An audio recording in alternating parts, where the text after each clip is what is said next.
प्रधानमंत्री आयुष्मान योजना का शुभारंभ। आज पीएम मोदी करेंगे योजना का शुभारंभ। 70 साल से ऊपर के 6 लाख बुजुर्गों को मिलेगा मुफ्त इलाज। सीएम धामी की बड़ी घोषणा। विजिलेंस में गठित होगी सर्विलांस और वित्तीय विशेषज्ञों की टीम। आने वाले समय में विवेचनाओं की गुणवत्ता में भी होगी बढ़ोतरी। मुख्य सचिव राधा रतूड़ी का बड़ा आदेश। सचिवों की अनुपस्थिति में सीएस करेंगी पत्रावलियों का समाधान।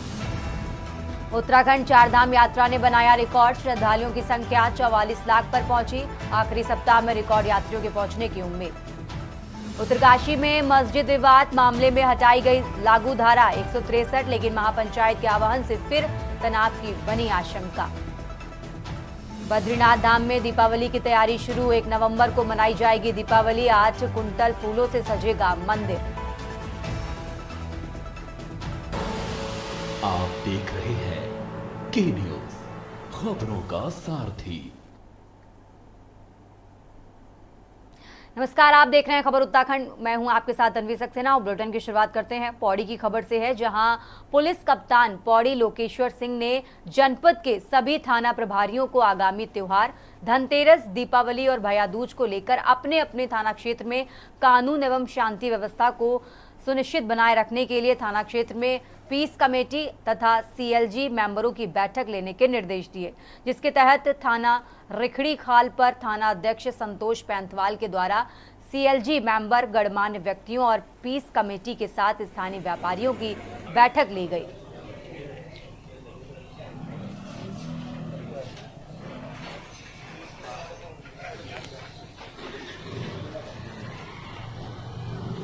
इसमें गढ़वाली गाने का इस्तेमाल है और पूरी शूटिंग उसकी इसी में होती है, कॉर्पोरेट और इससे रिलेटेड। इंग्लिश में गढ़वाली होगा।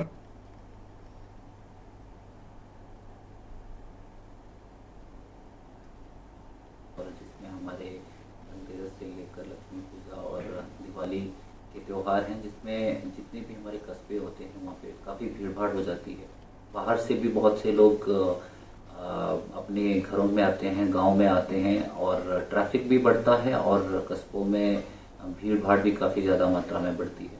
इसलिए हम लोग ऐसी त्योहारी सीज़न में एक तो हमारी ट्रैफिक की डेवलपमेंट होती है उसको बढ़ा देते हैं और जो भी लोग बाहर से आ रहे हैं उनकी चेकिंग ज़्यादा बढ़ा देते हैं, क्योंकि ऐसे सीज़न में घटनाएं होने की भी जो प्रोबेबिलिटी है वो बढ़ जाती है। और इस वर्ष भी हम लोग हर वर्ष की भांति जो है सभी पॉइंट्स पर, हमारे ज़िले के एंट्री एग्जिट पॉइंट्स पर, हमारे जो भीड़ भाड़ वाले कस्बे हैं मार्केट एरिया में, वहाँ पे हमारी तैनाती और बढ़ाएंगे। खबरों में आगे बढ़ते हैं। उत्तराखंड के नैनीताल में पहला नक्षत्र महोत्सव खत्म हो गया है। इस महोत्सव को देखने के लिए देश भर से पर्यटक पहुंचे। उत्तराखंड पर्यटन विभाग और एस्ट्रोवर्स प्राइवेट लिमिटेड की ओर से आयोजित ये महोत्सव में खगोल पर्यटन को बढ़ावा देने के लिए 25 अक्टूबर को ताकुला के एस्ट्रो विलेज में शुरू हुआ था। उत्तराखंड के नैनीताल में पहला नक्षत्र महोत्सव रविवार को खत्म हो गया। इस महोत्सव को देखने के लिए देश भर से पर्यटक पहुंचे। उत्तराखंड पर्यटन विभाग और एस्ट्रोवर्स प्राइवेट लिमिटेड की ओर से आयोजित ये महोत्सव खगोल पर्यटन को बढ़ावा देने के लिए 25 अक्टूबर को ताकुला के एस्ट्रो विलेज में शुरू हुआ था। नक्षत्र महोत्सव एक इवेंट टूरिज्म डिपार्टमेंट करवा रहा है जो एस्ट्रो टूरिज्म से रिलेटेड है। इसमें एस्ट्रो स्टॉप्स एक संस्था है जिसके साथ कोलैबोरेशन में टूरिज्म डिपार्टमेंट ये करा रहा है और इसका मेन जो वेन्यू है वो आपका ताकुला गांधी ग्राम आश्रम के निकट है, जहाँ पे हमने टूरिज्म डिपार्टमेंट ने एस्ट्रो विलेज भी डेवलप। तो इसमें मेजरली रजिस्टर जिन्होंने कराया था उन्होंने एस्ट्रो स्टॉप्स में स्टे भी किया था और आज इनका जो है मॉर्निंग 10 o'clock से यहाँ पे काफ़ी सारे इवेंट है जो open for the anyone, local day visitors के लिए भी ओपन है। तो मेरा भी बेसिक एम था कि मैं यहाँ रह के अपने पहाड़ में रह के लोगों को, बच्चों को इस बारे में एजुकेट करूँगा, एस्ट्रोनॉमी एस्ट्रोफिजिक्स के बारे में। वही मेरा एम है। मैं अलग अलग स्कूलों में जा रहा हूँ इसीलिए, और मैंने अपने पास एक छोटी टेलीस्कोप भी रखी है इसीलिए कि मैं इसको पॉपुलराइज करूँ। अब आप देखें बेंगलोर या दिल्ली में जो है ना बहुत एक्सपोजर है, लोग बहुत अवेयर है इन चीज़ों के लिए, क्योंकि वहाँ प्लानिटोरियम है और साइंस सेंटर्स हैं, बहुत सारी चीज़ें हैं, तो लोग एस्ट्रोनॉमी के बारे में थोड़ा अवेयर हो गए हैं। लेकिन हमारे पहाड़ में ये अवेयरनेस अभी तक नहीं आई है। 3 दिन के महोत्सव में astrophotography, workshop, stargazing, solar observation, navigation और टाइम कीपिंग सेशन भी शामिल थे। ये एक पब्लिक के लिए एक ऑब्जर्वेटरी हमने डेवलप की है जहाँ पे लोग आ सकते हैं, इस तरह की चीज़ों को एक्सप्लोर कर सकते हैं एस्ट्रोनॉमी रिलेटेड। हमने वहाँ पे बहुत हाई एंड टेलीस्कोप्स सेटअप कर रखे हैं जहाँ पर से आप प्लैनेट्स को, डीप स्काई ऑब्जेक्ट्स, गैलेक्सीज, नेबुलाज, इस तरह की चीज़ों को आप ऑब्जर्व कर सकते हो। और क्योंकि हमने इसका रीज़न इसलिए हमने डेवलप किया क्योंकि अभी जो अर्बन एरियाज़ है वहाँ पर स्टार्स दिखना बहुत कम हो गए हैं due to light pollution and other reasons. तो हमने ये एक्सपीरियंस को लोगों को फील हो कि हमारा यूनिवर्स से कनेक्ट कर पाएँ। सर, नक्षत्र महोत्सव का जो बेसिकली हमारा एजेंडा था, इस नैनीताल और उत्तराखंड जो सिर्फ पहाड़ी ब्यूटी के लिए नहीं जाना जाता है, एक बहुत ही अमेजिंग नाइट स्काई हमें प्रोवाइड कराता है, तो उसको अवेयर कराने के लिए बिल्कुल फ्री ऑफ रिसोर्स हमने एक नक्षत्र महोत्सव ऑर्गेनाइज कराया। और ये बिल्कुल एरीज ऑब्जर्वेटरी जो एशिया की सबसे बड़ी टेलीस्कोप उसके सराउंडिंग में एक प्लेस है और एस्ट्रोस्टॉप ऑब्जर्वेटरी इसको ऑर्गेनाइज करा रहा है। सो हम लोग बेसिकली आप इसको रजिस्टर कर सकते हैं, प्रॉपर लिंक था, एस्ट्रोस्टॉप की अपनी वेबसाइट है, यहाँ से एक बहुत ही नॉमिनल सा प्राइस पे आप यहाँ बुक कर सकते हो और बहुत सारी एक्टिविटीज़ यहाँ पर है। पूरे आयोजन के दौरान प्रतिभागियों ने rover race, bird watching, trekking, bonfires और नाइट स्काई ऑब्जर्वेशन का लुत्फ उठाया। सर, पहले तो मुझे बहुत अच्छा लग रहा है क्योंकि मेरे लिए बहुत नया एक्सपीरियंस है ये। उसमें क्योंकि हम लोग हैंड ऑन एक्सपेरिमेंट में बिलीव करते हैं, मैंने ये सारी चीज़ें अपनी क्लास में नोटबुक्स में पढ़ी थी। फर्स्ट टाइम मुझे एक्सप्लोर करने का मौका मिला तो मुझे तो बहुत ज़्यादा मैं एक्साइटेड थी और मैंने जो एक्सपेक्टेशंस इस कैंप से रखे थे वो मेरी फुलफिल हुई। मैंने वीनस, जो मैंने बस किताब में पढ़ा था कि वीनस जो बहुत खूबसूरत है, वो मैंने यहाँ आके देखा। लिटरली वीनस सच में बहुत ज़्यादा खूबसूरत है। बहुत अच्छा एक्सपीरियंस रहा। कल रात को हम लोगों ने स्टार गेजिंग की, जुपिटर देखा एंड वी इवन हमने मून को भी देखा और सुबह को हमने बर्ड वॉचिंग की और अभी हम यहाँ पे आए हैं। Now we are trying to see the sun. हम अभी सूरज को देखना चाहते हैं लेकिन वेदर काफ़ी थोड़ा अजीब सा हो रहा है तो अभी हम देख नहीं पा रहे हैं। महोत्सव को देखने पहुंचे पर्यटकों ने आयोजकों की कोशिशों की तारीफ की। उत्तराखंड पर्यटन विभाग ने भविष्य में इस तरह के और ज्यादा शैक्षिक कार्यक्रम आयोजित करने की अपील की है।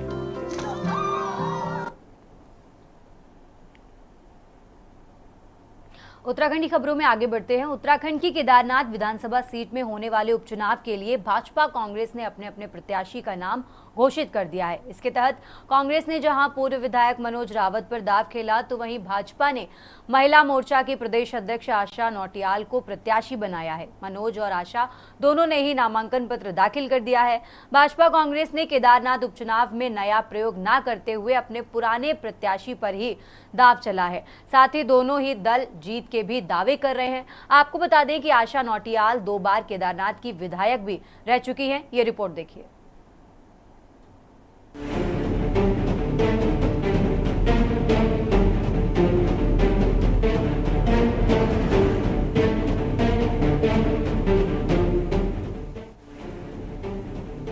केदारनाथ विधानसभा सीट पर 20 नवंबर को होने वाले मतदान के लिए भाजपा कांग्रेस ने अपने अपने प्रत्याशियों की घोषणा कर दी है। इस चुनावी दंगल को जीतने के लिए दोनों ही दलों ने कोई नया प्रयोग नहीं किया है। भाजपा कांग्रेस ने वोकल फॉर लोकल की थीम पर ही अपने पुराने चेहरे ही दांव चला है। कांग्रेस ने जहां पूर्व विधायक मनोज रावत पर दांव खेला है तो वहीं भाजपा ने महिला मोर्चा की प्रदेश अध्यक्ष आशा नौटियाल को प्रत्याशी बनाया है। मनोज और आशा दोनों ने ही नामांकन पत्र दाखिल कर दिया है।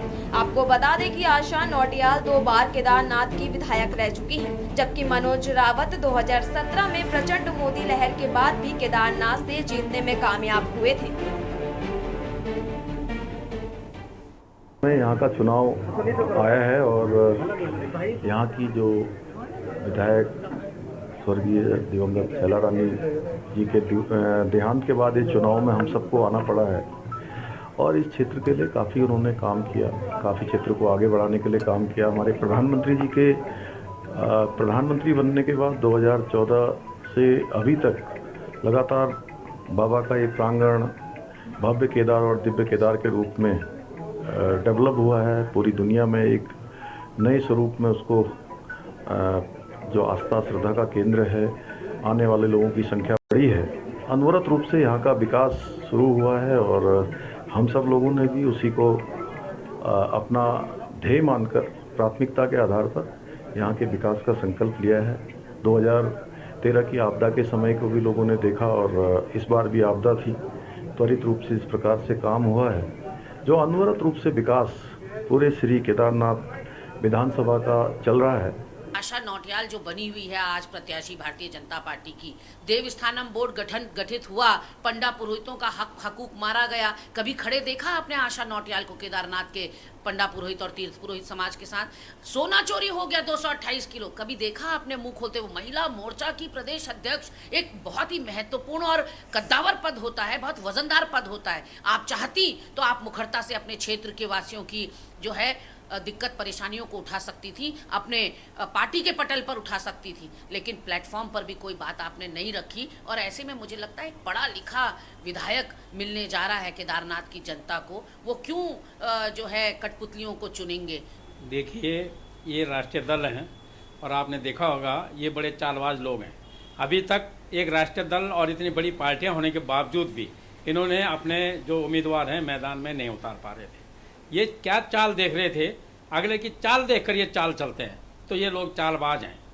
वहीं दूसरी तरफ हमारे उत्तराखंड क्रांति दल हमेशा निष्पक्ष रहा है, जनता की सेवा करता आया है, जनता के बीच में रहा है।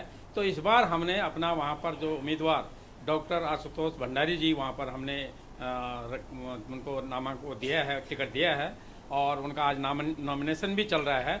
और आप अगर देख पा रहे होंगे, आप लाइव देखो, वहाँ पर आज उत्तराखंड क्रांति दल का बहुत बड़ा जो वहाँ पर आज जन समूह वहाँ पर उनके नामांकन में पहुँचा है। आपको बता दें कि इसी साल 9 जुलाई को केदारनाथ से भाजपा विधायक शैला रानी रावत के निधन के कारण केदारनाथ विधानसभा सीट खाली हुई थी। वहीं चुनावी तारीखों के ऐलान के साथ ही भाजपा कांग्रेस में खुलकर नाराजगी और गुटबाजी भी देखने को मिल रही है। हालांकि भाजपा कांग्रेस इस गुटबाजी से इनकार करते हुए भारी बहुमत से जीत के दावे कर रहे हैं। बता दें कि आशा नौटियाल 2 बार केदारनाथ की विधायक रह चुकी हैं, जबकि मनोज रावत 1 बार विधायक रह चुके हैं। केदारनाथ विधानसभा उपचुनाव कांग्रेस पार्टी भारी बहुमत से जीतने जा रही है और उसका सीधा सीधा कारण यह है कि पिछले 7 सालों से कांग्रेस पार्टी ने केदारनाथ की जनता की आवाज़ लगातार उठाई है, वहाँ के व्यापारियों के दुख दर्द को लगातार उठाने का काम किया और सरकार ने लगातार जो है केदारनाथ विधानसभा की उपेक्षा की है। पूरा विकास वहाँ पर ठप हो गया। आप घोड़े खच्चर यूनियन वालों से पूछिए, डंडी कंठी वालों से पूछिए, आप होटल व्यवसाय से पूछिए, आप रिजॉर्ट वालों से पूछिए, आप होम स्टे वालों से पूछिए, सबके सब जो है परेशान है, अपनी बैंकों की किस्त नहीं दे पा रहे हैं। तो इसका खामियाजा तो भाजपा को भुगतना पड़ेगा। और लगातार जो जनता की सेवा कांग्रेस पार्टी ने की है, निश्चित तौर पर जनता कांग्रेस पार्टी को जिताने का मन बना चुकी है। देखिए, कांग्रेस अपनी चिंता करे, क्योंकि इन्हें अपनी गांठें खोलना नहीं आता और मश्करी करने के अलावा इन्हें कुछ बोलना नहीं आता। जो ये इस समय मश्करी कर रहे हैं, इस तरीके की बातें कर कर अपने भीतर घात को शांत करने का प्रयास करे। एक हारे हुए कैंडिडेट को उन्होंने फिर चुनाव में उतारा है, उसका परिणाम उनके सामने रहेगा ही रहेगा। देवतुल्य जनता पूरी तरीके से हमारे साथ है और हमारे भीतर घात होगा नहीं होगा, पूरी तरीके से हमारी पार्टी में सब कुछ बढ़िया है, सब कुछ अच्छा है, किसी प्रकार की नाराज़गी नहीं है। कुछ निकल कर सामने नहीं आया, कुछ इस तरह का भी निकल कर सामने नहीं आया है कि इनकी पार्टी की तरह की AICC में लिस्ट जाती है, उसको सिरे से नकार दिया जाता है। इनके पर्यवेक्षक वहाँ जाके डायरेक्ट नाम दे आते हैं। भारतीय जनता पार्टी का आज जिस तरह से कल रात को प्रत्याशी घोषित हुआ और भारतीय जनता पार्टी ने आशा नौटियाल जी पर विश्वास करते हुए 2 बार पूर्व में विधायक रह चुकी है, महिला मोर्चा की हमारी प्रदेश की अध्यक्षा, उस पर अपना विश्वास जताते हुए पार्टी ने उसको मैदान में उतारा। और मुझे लग रहा है जिस तरह से कार्यकर्ता धरातल में काम कर रहे हैं और भारतीय जनता पार्टी कार्यकर्ता आधारित पार्टी है, इसके निमित्त हम चुनाव को जीतेंगे। और इस बात को मैं विकास के आधार पे कह रहा हूँ। कुल मिलाकर केदारनाथ उपचुनाव के लिए समय बेहद कम है। वहीं भाजपा कांग्रेस ने अपने पुराने चेहरों पर ही दांव चला है। दोनों ही दलों के लिए केदारनाथ का चुनाव जीतना बेहद महत्वपूर्ण है और इसके नतीजों की चर्चा राष्ट्रीय स्तर पर होने जा रही है। ऐसे में देखना होगा कि केदारनाथ का चुनावी दंगल कौन जीतने जा रहा है। Uttarakhand desk report.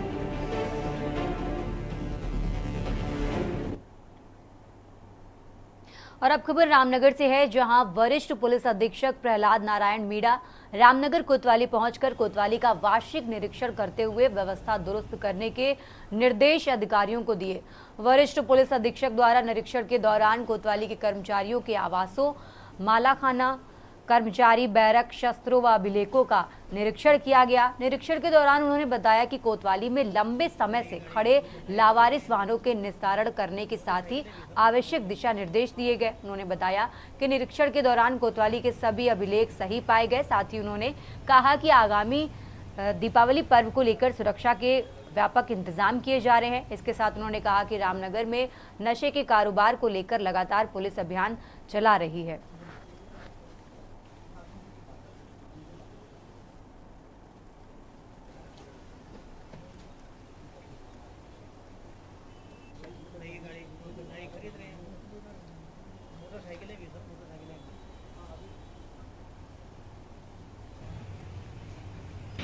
देखिए, जो एसएसपी के लेवल का वार्षिक निरीक्षण किया जाता है वो 2023 का निरीक्षण जो है अब मेरे द्वारा किया जा रहा है। तो इसमें जितने भी हमारे थाने की राजकीय संपत्ति है, जो रिकॉर्ड है, इसके अलावा भवन जो है उनका और जो रजिस्टर है उनकी किस तरीके से देखभाल की जा रही है, किस तरीके से रिकॉर्ड को संरक्षित किया जा रहा है, इन सब चीज़ों का इंस्पेक्शन किया जा रहा है। वेपन जो है उसकी किस कंडीशन में है, जो राजकीय संपत्ति है वो किस कंडीशन में, इन सब चीज़ों को लेके इंस्पेक्शन किया जा रहा है। जो इंस्पेक्शन किया है उसमें जो सारी चीज़ें हैं वो ठीक है, रिकॉर्ड भी इनके पास मेंटेन है और कुछ मालों के निस्तारण के संदर्भ में इनको दिशा निर्देश दिए गए हैं कि ऐसे लावारिश वाहन जो काफ़ी लंबे टाइम से खड़े हैं उनका निस्तारण किया जाए और जो इनके वादी हैं उनको बुलाकर शुरू किया। सर दिवाली देखिए, दिवाली को लेके रामनगर के साथ साथ पूरे जनपद में हमारी तरफ से जो डिप्लॉयमेंट है वो कर दिया गया है। खबर उत्तराखंड में यहाँ रुकेंगे एक छोटे से ब्रेक के लिए, जल्द हाजिर होंगे। आप देख रहे हैं के न्यूज़, खबरों का। ब्रेक के बाद एक बार फिर से हाजिर हैं, रुक करते हैं खबरों का।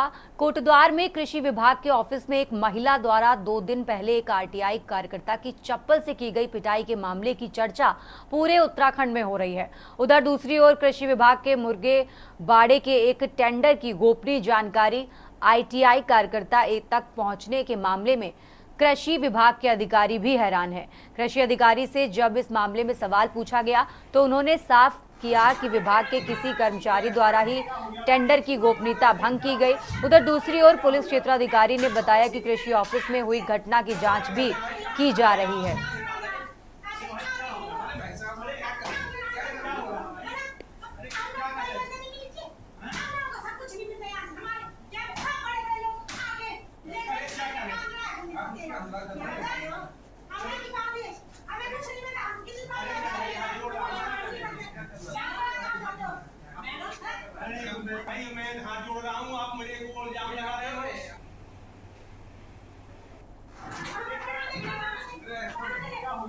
जिले में 5 तारीख को मुर्गीवाड़ा हेतु एक टेंडर हुआ था। तो उसमें ये प्रावधान था कि नमसा में कोई अगर मुर्गीवाड़ा लेना चाहे, एससीपी में लेना चाहे तो उसमें कृषक अंश था और 50% कृषक अंश था, 50% भुगतान करना था। तो इस संबंध में हमने टेंडर किया था, जबकि पैसा नहीं था। ये पहले प्रक्रिया की कर ली गई थी, उस पर हमने कोई बॉन्ड नहीं लिखा था, ना उसका कोई आदेश हुआ था। हमने कहा पैसा आएगा तब हम आदेश कर देंगे। ये चीज़ जो है ना, हमारे कुछ विभाग के लोगों ने इस बात को आउट कर दिया, गीता भंग कर दी गई। इस चक्कर में जो है श्री ध्यानी द्वारा 21 तारीख में आरटीआई मांगा गया, जबकि श्री ध्यानी जी 18 तारीख को मेरे साथ आयोग में गए थे। 19 और 20 में दोनों 19 और 20 में किसी विभाग के आदमी ने गोपनीयता करके 21 तारीख में आरटीआई लगवा दी गई। इसमें हमारे संज्ञान में एक मामला आया था जिसमें कोई आरटीआई कार्यकर्ता हैं, वो जो कृषि विभाग उनके ऑफिस में गए थे। तो वहाँ पर कुछ महिलाएं भी जो कृषि विभाग से संबंधित है, जो उसके लिए कुछ जानकारी करने के लिए वहाँ पर ऑफिस में जा रखी थी। तो दोनों पक्ष ने आपस में एक दूसरे के खिलाफ तहरीर दी है। तो जो आरटीआई एक्टिविस्ट है, आरटीआई जो कार्यकर्ता है, उन्होंने बोला है कि जो महिला है, महिलाओं ने उनके साथ बदतमीजी की है। और महिलाओं का ये कहना है कि जो आरटीआई एक्टिविस्ट है उन्होंने उनके साथ छेड़छाड़ की है। तो इसमें तहरीर थाने में आ गई और जांच तलब कर रहे हैं। देखा जा रहा है कि मामले की सत्यता क्या है। और अब खबर विकासनगर से है, जहां स्वामी विवेकानंद के जन्मोत्सव के मौके पर 2 दिवसीय युवा महोत्सव का शुभारंभ किया गया। इस कार्यक्रम में विभागीय अधिकारियों सहित क्षेत्रीय विधायक मुन्ना सिंह चौहान ने बतौर मुख्य अतिथि शिरकत की। खासतौर से अपनी लोक संस्कृति के प्रति लोगों को जागरूक करने के उद्देश्य से आयोजित इस कार्यक्रम में विभिन्न स्कूलों से आए प्रतिभागी छात्र छात्राओं ने पारंपरिक परिधानों में अपनी अपनी प्रस्तुतियां देकर दर्शकों को मंत्रमुग्ध कर दिया। विकासखंड स्तरीय इस आयोजन में प्रतिभागी छात्र छात्राओं ने कहा कि इस तरह के आयोजन से लोक संस्कृति से जुड़ने का मौका मिलता है, साथ ही अपनी लोक संस्कृति और परंपरा को भी जानने का मौका मिलता है। वहीं कार्यक्रम के संयोजक और विभाग की सेक्टर इंचार्ज रीना दयाल ने बताया कि विवेकानंद जयंती के मौके पर देश भर में विकास खंड स्तरीय, जिला स्तरीय, प्रदेश स्तरीय और राष्ट्रीय स्तरीय युवा महोत्सव का आयोजन किया जाता है, जिसमें लोक संस्कृति को बढ़ावा देने के मकसद से युवा महोत्सव के रूप में सांस्कृतिक कार्यक्रमों का आयोजन किया जा रहा है।